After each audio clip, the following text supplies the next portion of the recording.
And now I will stay here up on stage, and I'm glad to introduce the next panel, which will focus on total defense and sharing experiences, but also opportunities for young people within the Swedish total defense. And as mentioned by State Secretary Johan Berggren, this includes both the military defense, but also the civilian defense. All actors and areas that are needed to meet an armed attack. In other words, whole of society resilience. Unfortunately, one of our panelists, I want to mention this in the start, Cecilia Berg, she has become ill and she will not be able to participate, but we have another panelist instead that will share some views from one of the Swedish voluntary defense organization. And she is participating with very short notice. So we are very thankful for this. Sandra Larsson, board member at the Swedish Women's Volunteer Defense Organization, Svenska Lottakåren in Swedish. A warm welcome to you. And also, please come up. And also a warm welcome to our other panelist, Aron Roosberg, who is a student at the Royal Military Academy at Karlberg in Stockholm, and also Karin Philipsson Kanne, Training Development Officer, and also Product Manager at MSB, the Swedish Civil Contingencies Agency. Welcome. We should take a seat, and here we have a microphone to share. And of course, there will also during this panel be an opportunity to ask questions from the audience. But first, I would like to start with some introductory questions to all of you. And I would like to start with you, Aron. Can you short describe your journey within the Swedish Armed Forces from the time of the enrollment to the basic military service, but also why you chose to stay within the Armed Forces and also continue with a military education? Is it on? Yeah, perfect. Well, first of all, thank you very much for letting me on this panel. And in describing my journey through the Swedish Armed Forces, I would say it all started in 2018 in high school, when I was very much captured by a YouTube series by the Swedish Armed Forces following the Swedish Army Rangers. So I had a kind of Top Gun effect very early on that caught my interest.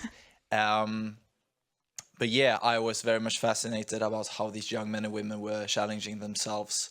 And we were speaking about video games earlier on an earlier panel, and having played as one of these hard-boiled operators for way too many hours on my Xbox back home, this was just like, I felt like it was the perfect fit for me. And well, so I was fortunate enough when the enrollment call came along to be called for the physical tests that we had, that you do once you turn 18 in Sweden. I don't know any exact numbers, but it's a few lucky ones that get to do it. And I had prepared duly, and I was fortunate enough to get the regiment of my preference, the Ranger Regiment. And arriving there, I was disappointed because, as an 18-year-old guy, I was expecting shooting machine guns from helicopters every day and endless push-ups in the rain. But instead we spent endless hours on mastering the small stuff, like making our bed to perfection every single morning and polishing our boots so they become mirror-like. And in focusing on the very fundamentals, I found a lot of personal growth that I became very much passionate with. And in that, I also found a big interest for both leadership and teaching these details and just stuff generally to others, which is two skills that I would highly recommend any young professional really to invest some time in. Yeah, so when the interest formulas came out for attending the officers program, that just seemed like the perfect fit for me. Thank you very much. And continue with Sandra. What opportunities are there for young women to become active within the organization that you are active in, the Swedish Women's Voluntary Defense Organization? And also, can you in short describe, especially to our international participants here, what role that the voluntary defense organizations have in Sweden and their contribution to this total defense? Yes. In Lottakåren, which I represent, there are two main tasks that we educate for. It's making food to the soldiers when we exercise and train. So and also to be a staff member when we train and do bigger exercises together with the armed forces. So that's our main tasks. And we also educate for the civil defense as a staff member. And being a staff member, it could be anything we support with. It could be setting up a operations center from the beginning. We participate in all kind of crises, from fires, when there is migration, big migrations. We have supported with that. So there's all kind of support that's needed in those occasions. So every hand is important, and that's the two main courses we have. But we also get questions all the time to support in events happening, as we speak. If you want to be a staff member for the armed forces, you need to be below 55. So we're very eager to have a lot of youth members in Lottakåren. And we are getting older, so I'm very glad to be here and hope that some women will join after this. Personally, it's been a very educating thing to be a part of, because we get a lot of leadership training, as we do in the military, but also a lot of new ways of supporting the society, more awareness. So it's a good way for anyone to join, and it's easy to join. So you can do, when you're young, you can go train for a military weekend or a military week in the summer from 15 years old. So it's easy to just try it out. You don't have to decide to be a part for the rest of your life. Just come and see if it's something for you. Short follow-up, have you seen an increased interest since the last couple of years? Yeah, that's actually our main problem right now, because we don't have enough space for the educations, because so many have joined.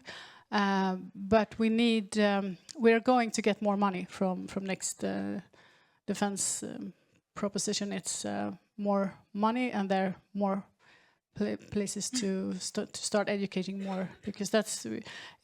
If you join, you want to make sure you start using your competence, and that's the problem. People join, and then we can't use them right away. So some then leave before we can give them what they want.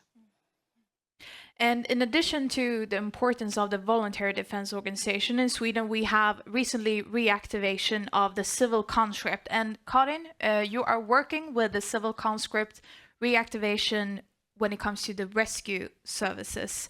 And can you in short describe what civil conscript means within the Swedish context, and also the background for this reactivation? Yes, it's a big question, and I'll try to focus on a three-leg table where we have the social conscript as one part, as one leg, and you're representing the second part, the military one. The civil conscript aims for people with special skills to be able to preserve our community and community service during a time of perhaps challenges like war, for example. So for this last year, I've been working with this project within the Swedish Civil Contingency Agency to find already trained rescue workers that are not working within the service at the moment. They are trained, and now we will try to get them back into service once needed in case of a higher alert in Sweden. So they will contribute with ordinary service during like firefighting, but also if in case of war, the rescue service will have additional tasks to fulfill. So we'll try to, with a very short but intensive 10-day rehearsal, get them back on track for duty in case of emergency. Yeah. And a follow-up question regarding the reactivation of civil conscript. As you mentioned, it's focused on former rescue services, and these are mostly middle-aged men today. But if we look into a future where we see other activations in other sectors where young people have the chance, or when it comes to the mandatory conscript, to choose a non-military service, what would be your advice in order to make sure that young people ensure a high interest and also willingness to become active and also have a training regarding the civil conscripts? I think it bases on three very important things to be able to engage young people. First of all, to feel engaged in your country, being a part of the country, and feeling that you are part of the history, but also part of the future. That your contribution is important and that you can make a contribution. The second one would be to guard the values of that country that you belong to. That you feel that these are important to me, to my family, and to my society. And the third one is what you were telling me about, that it felt important to you personally, that it also gave you the opportunity to fulfill something within yourself. And that I find with also the volunteer organization, that you fulfill something for both the society but also for yourself. Thank you. A question to you, Aron. Jens Stoltenberg mentioned that we live in a more dangerous world today. And I was wondering, since you started your military training, have you experienced any change of attitudes, but also common opinions about the military from the public, but also perhaps also attitudes within the personnel of the Swedish Armed Forces? Oh, that's a good question. I would say that the biggest change that I personally witnessed was undoubtedly within my year at the Officers Academy, because when we joined in the early autumn of 2021, there was no chance whatsoever of Sweden ever joining NATO, of Russia ever invading Ukraine again, and yeah, it all seemed like a line of work like any other. But I shouldn't say in the light, but in the dark of the invasion of Ukraine, everything suddenly became very much more real in our line of work. Everything seems so much more important. Like attending the seminars on strategy or military technology, suddenly seemed very much more important for not only for your own survival, but in the context of the grander scheme of things. And I was also part of a voluntary organization before doing my basic military training for 4 years among the youth branch of the defense educators. Yeah, exactly. And when I could, when I went back and forth from the regiment to from my home to my regiment, I could experience a lot of just weird encounters on public transport, just an overall misunderstanding about what the Swedish defense or what the Swedish armed forces were all about. But now I feel that general tone between the public and us in the armed forces has become very much more respectful, and also that there's a much greater public understanding of why defense is important. Since the invasion, which become a watershed moment, in my opinion. And a question to all of you, looking at both the military side but also the civilian side, what do you think both the voluntary organization but also authorities needs to do to increase the interest to contribute to the total defense? You want to start, Aron? Or Karin? Yeah, I spoke, but I can go again. I think that of course participating actively in some defense strengthening measure can of course be scary, because it suddenly brings armed conflict very much more closer to your own person. But I think that highlighting the positive effects of attending your courses and just being educated on always carrying with you a basic set of medical knowledge, exactly, but also items like tourniquets, like we heard on an earlier panel, in your car, in your home, or on your person, could really save lives, and not only others but also your own. So I think that highlighting your and others' increased odds of survival if you just participate in this 1 week course or 10-day education program that you mentioned, I think highlighting that could really increase that interest. Karin? Yeah, but I think education is, of course, a key to this, and it starts very early. And unfortunately, the awareness is also highlighted among young kids. We see that a lot. Children are asking more questions about it. Will it be war in Sweden now, and so on? But it also creates you can, with a solid grown-up, create an attitude of, yes, you can contribute, but you can be aware, and you can also be part of something greater. And I think it starts early with education in school, and we have suggestions in Sweden now to reinforce it into the curriculum. But we will also see that not only education, but training is part of this system. I think your training is a good example of that. Sandra? Yeah, I fully agree. The thing that when you join, you want to be feeling that you're doing something meaningful. And when you get the education and you start using it in some sort of event or exercise, then you become meaningful. And that's what we see in our members, that you get very happy when you can support and you can make some difference. And with the new suggestion, I think we can get more money and more spaces in our courses so people can start making difference. Now there's opportunities from the audience to ask questions to our panelists. If you have a question, please raise your hand. And meanwhile, when you think about an interesting question to your panel, I will continue with a question on my behalf. And is it that we have we have a duty to contribute to the total defense from the age of 16 and up to 70? And what is needed because of this duty to contribute? What is needed to include also young people, increase knowledge? You mentioned, Karin, education, the value of education, but also what actions are needed to also raise young people's voices and opinions regarding, as we have this duty, all of us living in Sweden.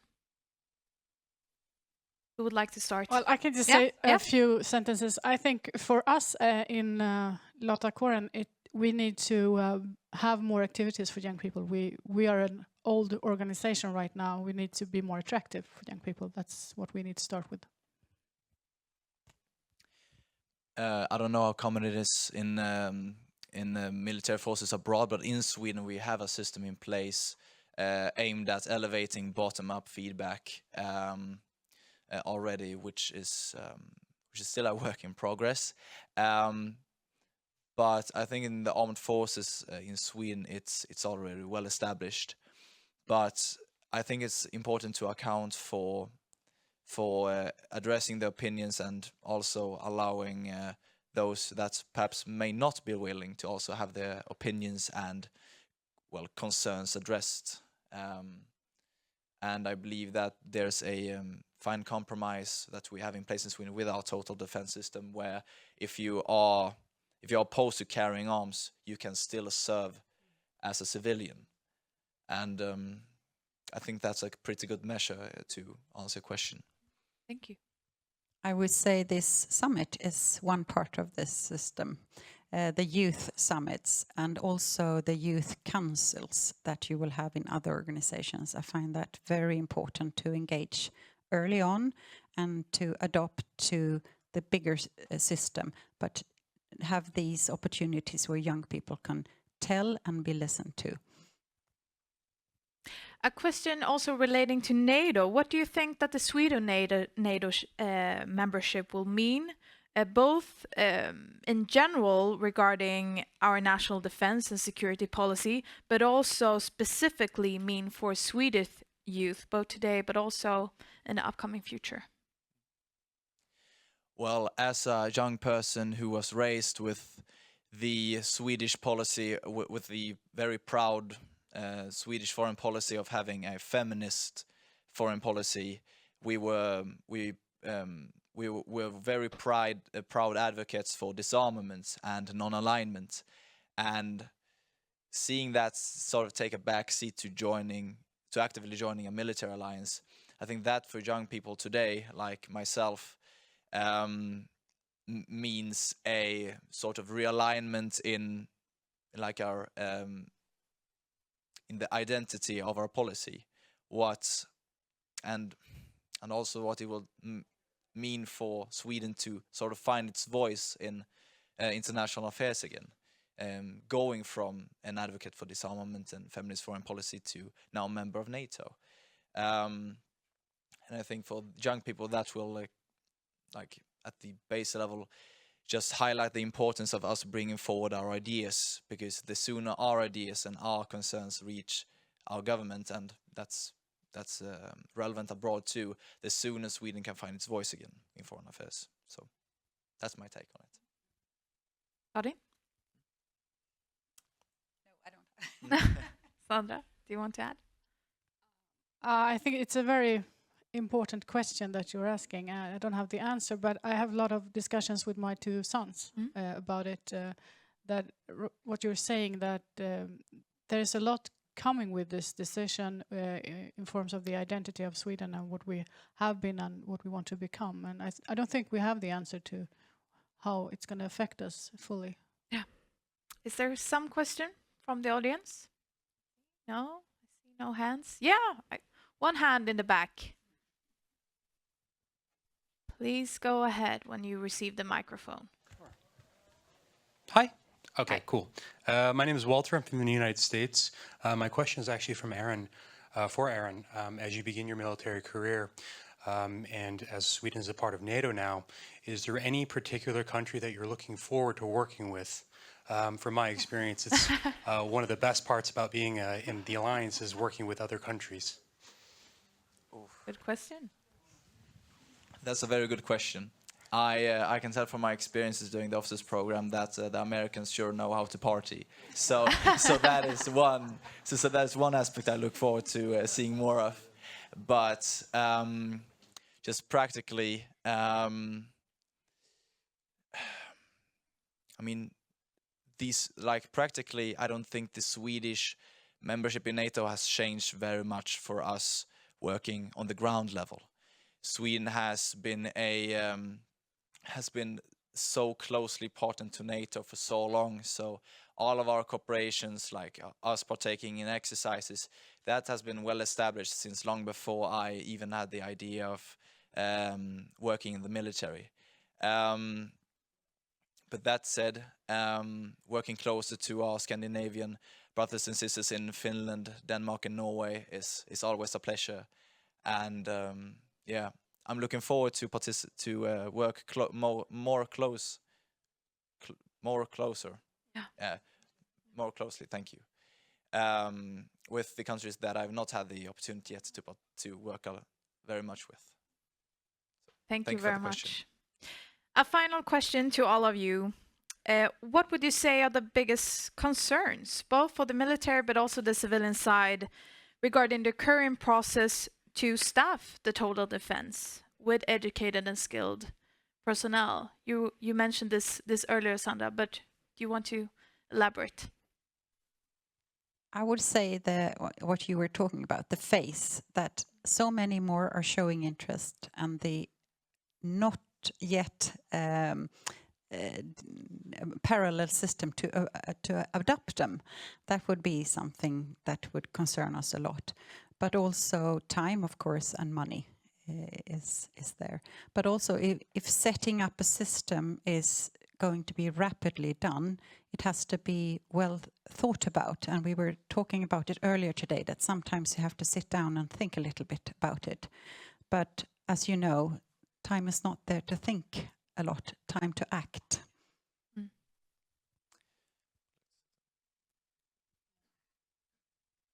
Well, I just want to say what I said already, but it's I just want to sell the opportunity to be a part of a defense organization, because for myself, I just did it for making a difference and being more aware. And now it's 8 years since I joined Swedish Lottakåren, and I'm now employed by the armed forces. It wasn't my plan from the beginning, but I got interested. I got more knowledge about it, and now it's become my career. So you can see it in so many ways. It's a way of trying out, is this something for me, in a very easy way. So there's a lot of ways of giving us a new kind of work, or a way to come in. So I'm just saying that if you want to try out becoming a part of the armed forces or all kinds of military organizations, it's you could do it via the voluntary organizations in a way.